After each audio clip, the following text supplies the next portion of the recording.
So this is exactly how you can scale your OFM to over $500,000 a month by just simply tweaking this one single thing inside of your team. So a lot of people think that the problem as to why they're not consistently scaling is because maybe their chatters are bad, maybe the clients that they have are bad, maybe it's getting saturated, maybe they think marketing is hard, and they can keep coming up with all these different reasons, right? And although that some of them might be more applicable and viable for others, maybe some people do need to improve their chatting. Maybe some people do need to improve their onboarding so they get better quality of clients and more out with the clients that they have, and so on and so on. But after speaking to over 400 agency owners that are all doing 6 figures a month, but below kind of $500,000 a month, and they constantly go from like 70K a month to 120, and then back to 100, and then maybe 120 again, and then back to 90, and they constantly kind of plateau around this mark. I've noticed that the biggest issue that they have is not really necessarily the people themselves inside of their team, but how they have trained them and the level of accountability that each one of those C-suite team members they have inside of their business. So in this one video, I will explain to you exactly what even is the problem and how you can go about fixing it. So I have some notes on my desktop right here. So if you see me glancing over, I'm just going to be reminding myself on which topic I want to make sure I cover next.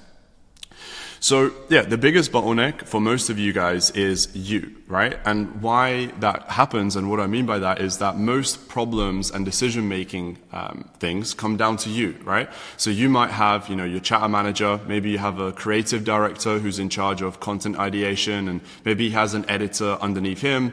Then maybe you have a relationship manager who's the person who speaks to all your clients. Maybe you have somebody who does client acquisition for you, whether that is a VA or somebody who actually takes the calls for you, etc. Right? Now, and then you can obviously have so many more staff and blah, blah, blah. But typically most of you have these as your main kind of core team members, right? Your C-suite team. And what most of you guys have done incorrectly is you have set them in these certain departments, right? So for example, the client acquisition manager is obviously in charge of outreach, probably following up and perhaps taking some of the calls as well, right? And then maybe the marketing director is in charge of content ideation, so coming up with the content ideas, sending them over to the client and making sure that once the content is received, it's been edited and published across all of the accounts, right? And so on and so on. However, what you have failed to actually teach them is not the how to and what to do, right? I'm sure you've done that, but you failed to most likely teach them how to actually problem solve and fix potential problems and come up with solutions to make sure they don't happen again. And what typically happens, and if what I'm about to say here sounds accurate to your day-to-day, then this video is for you. So if you constantly feel like everybody on your team is constantly coming to you, even with the smallest minute problems or decisions, where you're like, why didn't you just do that? Like, the obvious answer is this, and you've come to me, you've waited the whole day to come to me with this problem, and now I've told you what to do, and you could have probably thought of that yourself. It's so simple, so basic. Or there are certain little annoying things such as, hey, do you have the login details for this? Or, hey, we have these 2 different options, which one is the best? And so on, right? And it's your job as the business owner to empower these people inside of the C-suite team to make these decisions on their own, okay? Now, obviously, there are levels to it. So, for example, if it's like a virtual assistant, from the Philippines or South Africa, etc., and you're paying them $500-600 a month, you obviously can't actually get them to make these crucial decisions inside of your business on what to do, etc. However, once you do have your C-suite team, so the managerial roles, so people that are in charge of this entire department, you should expect them to make these decisions even without you. All right? And obviously you have to train them, you have to teach them, you have to get them into this level. So let me go over how you can do that. So yeah, all the problems come down to you. That is a massive bottleneck being you, right? Because there's only so many hours in a day that you can speak to all your team members, and there's only so many problem solving and decision making activities that you can do per day until you get burnt out. The most ideal is to be in a stage where the whole business, the whole infrastructure, your entire team genuinely operates even without you, and they just report back to you on what they have done, instead of reporting back to you to all the problems, all the decisions, and waiting for you to make that. So there are 2 things that you will need to do, and then I'll go over all the different levels on how to kind of promote them, right? So the 2 ways to solve this, it's either to hire people into these roles, so either hiring a department head, Or the second one is to promote somebody who's already in that department into now the manager of the department. So the most simple example would be, let's just say at the moment you have one person hired regarding marketing, but this person is only really in charge of right now just coming up with the content ideas, putting it into a Google document or however you want to do it, and sending it to the clients, right? And that's all that this person is in charge of. However, if you can see that this person is quite smart, they can think forward, they can understand how to actually create these content ideas, how to actually improve them, then perhaps instead of hiring a new person who's now a manager of this entire department, maybe you could look at promoting this person into actually now managing the whole department of marketing. Right, so now this person is in charge of managing virtual assistants underneath him, editors, publishers, quality assurance, and so on. Now, for me personally, I always would suggest the second option, which is to promote somebody internally, because they already know you, they already understand the business, they may already know the clients that you work with. But more importantly, there isn't that onboarding process of getting them to understand who you are, the businesses of OFM, and so on and so on. So that would save a lot of time and effort. Because if you're going to hire somebody new, well, one, you have to spend loads of time and energy to find that person. But more importantly, what if they're not good cultural fit, right? And then you have to teach them all of these different things, and it's just a longer process. Now, I have done both. Depending on which role and depending on what team members you currently have, maybe you only have these virtual assistants, from the Philippines or etc., who maybe their English isn't so great. Maybe they just genuinely don't have the time to be a manager of this entire role. If that's the case, then you will have to hire somebody new. So those are the first two steps. It's either you're going to promote somebody to have more accountability and an actual owner of this department of your agency, or you are going to hire somebody new. So the next one is you need to increase the accountability level to make sure that they can make the decisions on their own. So this is the most important part of this entire video, so pay close attention to it, right? So there are 5 main levels of accountability. Okay, now most of you guys have staff members working in the first 2 levels.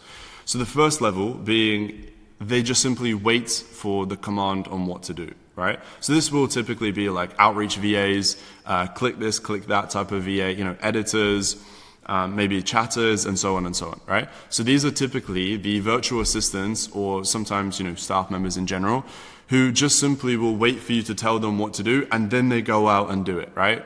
They're not proactive in any way, shape or form, and they are either uneducated on what they need to do, or they're just worried that they might do it wrong, and then there are consequences, right? So that's the first one, which is literally they just wait for you to tell them what to do, and then they go and do it.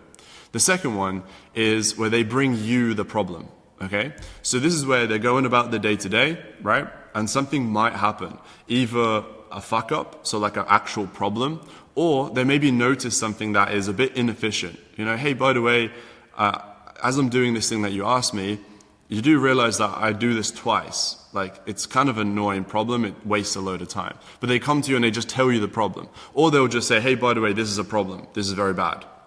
What do you think? Like, what should we do here, right?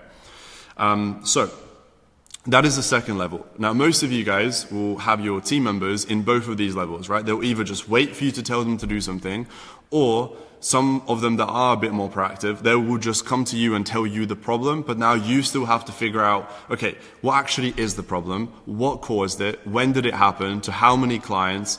And then what can we obviously do to solve it? Now you have to sit there and think about the problem solving, and you have to go and solve the problem yourself as well, right? Which all of these 7 things that I just mentioned, this is going to take you a lot of time, right? It's going to cost a lot of your own time. However, the third level, and this is where you want to get to. You want to get to that 4th and 5th level, really. The third level is where they bring you not only the problem, but they also bring you 1 or 2 solutions that they think would be a good fit to solve this problem. Okay? So something's happened, so the problem's already happened, and now they come to you on a morning team call, and they say, hey, by the way, this thing happened. Here is what I think we should do to fix it, or this other option, you choose. And now you have to choose between 1 or 2 options, which saves you a bit of time from having to sit there and think about it. And you just simply pick one and you go ahead and fix it. Okay? Now the 4th one, and this is where you really want to get to. You want to get to level 4 or level 5, accountability for your staff. The fourth one is they not only update you on what is the problem, they figured out why it happened, to who it happened, and how long has this problem been happening for, etc. But they've also solved the problem as well, right? So they've taken into their own initiative and they've gone out of their way to whatever the problem is, they have solved it, and they just simply tell you about it. Hey, by the way, yesterday this thing happened. Here's why it happened, and here's who was responsible for it, if anyone or anything. And by the way, just to let you know, I've already done this and this, and I fixed it, just to let you know. Right? So that's the fourth level. And there is actually one more above that, which is where you want to get to. And this is typically your C-suite team members who are in charge of each department. So we have a client acquisition manager who's in charge of the entire client acquisition departments. Then we have a relationship manager who's in charge of onboarding and then speaking to the client all day, every day. Then we have the chatting ops manager, so not a chatter manager as like a small pod of chatters, but instead this person is actually in charge of the entire chatting infrastructure. And then of course we have a marketing director, we also have a developer, and then we also have ops manager and so on. But these people, there's just one person in each one of these departments who's in charge of that whole structure of the agency. And on the morning team calls, I only speak to these people, not the VAs underneath them, not the editors, not the coders, not the publishers, not the chatters. You get the idea, right? I just speak to that one main core person in charge of this whole department.